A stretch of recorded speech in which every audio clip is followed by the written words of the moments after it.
স্ত্রীর মন এই জায়গাটাতে সবচেয়ে বেশি অবহেলা হয়। একজন পুরুষ তার দায়িত্ব ঠিকঠাক পালন করে, সংসার চালায়, খরচ মেটায়, কাজ করে ক্লান্ত হয়ে রাতে ঘরে ফিরে, বাইরে থেকে সবই ঠিকঠাক চলে বলেই মনে হয়। কিন্তু এই ছবির ভিতরে লুকিয়ে থাকে এক টুকরো শূন্যতা, যার নাম স্ত্রীর মনের যত্ন।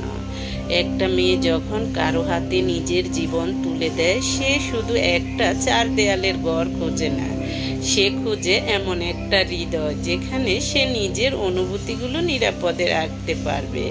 সে চায় এমন একটা কাজ যেখানে ভর দিয়ে ক্লান্তি ভুলতে পারবে। সে চায় কেউ বুঝুক তার মুখের পিছনে লুকিয়ে থাকা দুশ্চিন্তা, তার চুপ করে থাকা মানে আসলে কিছু বলতে না পারা। কিন্তু বাস্তবতায় দেখা যায় সে সব জায়গাগুলো থাকে উপেক্ষিত। স্ত্রীর কথা শোনা হয় না, তার অভিমানগুলো গুরুত্ব পায় না, তাকে বলা হয় তুমি কেমন ভাবো, সবসময় অভিযোগ করে, সবসময় সময়ের পর সময় চুপ হয়ে যায়। এক সময় তার চাওয়া কমে যায়, বলা থেমে যায়, উপস্থিত থাকে কিন্তু তাকে জড়িয়ে ধরে না। এই নীরবতা আস্তে আস্তে তার মন শুকিয়ে যায়।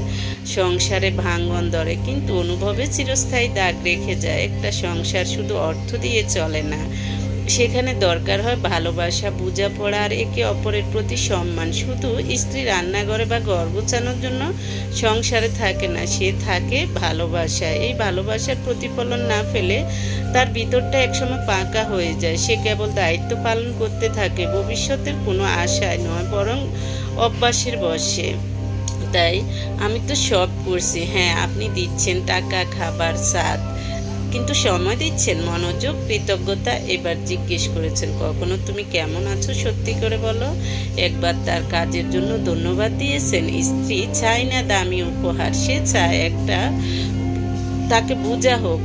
সে চায় চুল এলোমেলো থাকলেও আপনি বলুন তুমি সবসময় সুন্দর। সে চায় ফোনটা একবার পাশে রেখে আপনি তার চোখে চোখ রাখেন। কারণ একজন নারী যখন অনুভব করে সে কেবল একজন ঘরের মানুষ না, সে একজন হৃদয়ের মানুষ, তখন সে নিজের সবটা দিয়েই আপনাকে আগলে রাখবে। আর যদি সেই মনটাই অবহেলা ভেঙে পড়ে, তখন সেখানে আর কিছু গড়ার জায়গা থাকে না। তাই সম্পর্ককে টিকিয়ে রাখতে চাইলে প্রথমে গুরুত্ব দিতে হবে সেই মানুষটার মনটাকে।